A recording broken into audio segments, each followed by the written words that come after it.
The destruction of Carthage, Rome's only serious rival in the Mediterranean, allowed the Italians to dominate Europe and create one of the largest states in history.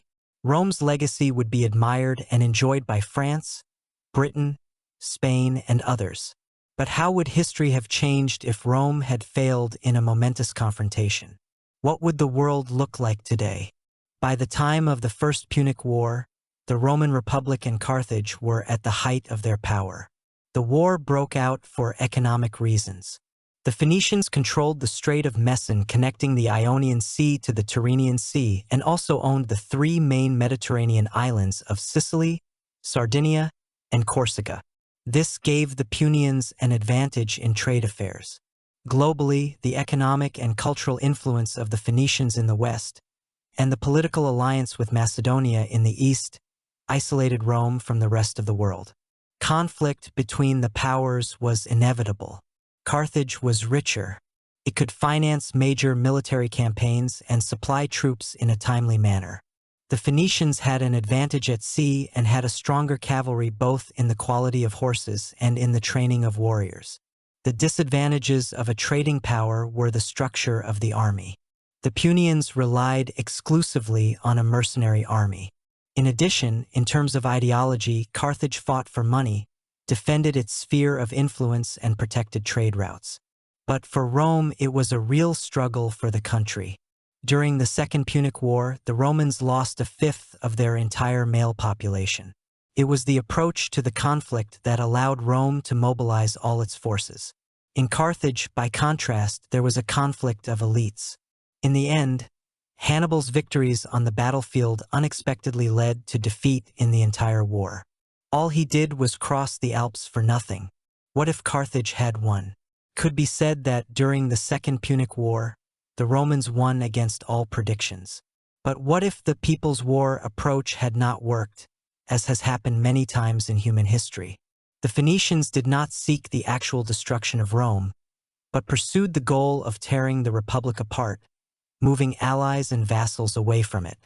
The Romans would never have conquered Gaul, Germany, Britain, Greece, the Middle East, and Egypt. Nor did Carthage have any interest in doing so. The Phoenicians were content just to recognize their vassalage and did not impose their culture. Thus, all the regions listed would have developed independently. North Africa would have replaced Europe as the political and economic hegemon of the region.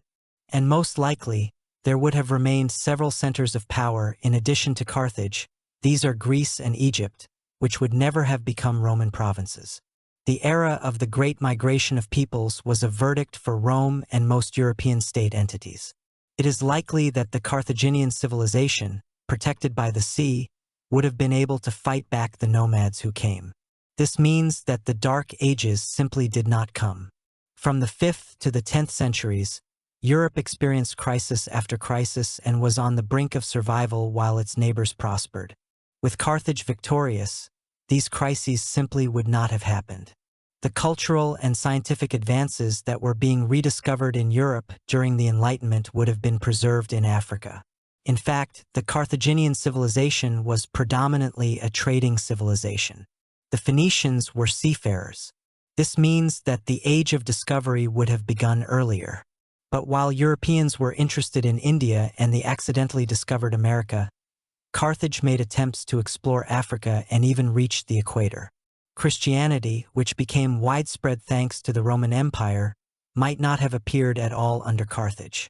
Most likely, there would have been another monotheistic religion. In addition, the traditional beliefs of the Celts, Germans, and other European tribes would have survived to the present day. And if Carthage would have preferred to explore Africa instead of the New World, the civilizations of Mesoamerica, Incas, Mayans, Aztecs, and others, could have survived to the present day. One thing is certain: the political, linguistic, religious, and cultural map of the modern world would be much different from the usual one. Also, not only horses but also elephants would take part in battles. In this world, instead of Europe, the center of power is North Africa. The British Isles and Scandinavia are considered backwaters, while Spain and France are African settlements. And one of the main languages is Punic. We can't say that if Carthage had defeated Rome, the world would have been better or worse. But it would clearly be very different. Give the material a like and subscribe to the channel.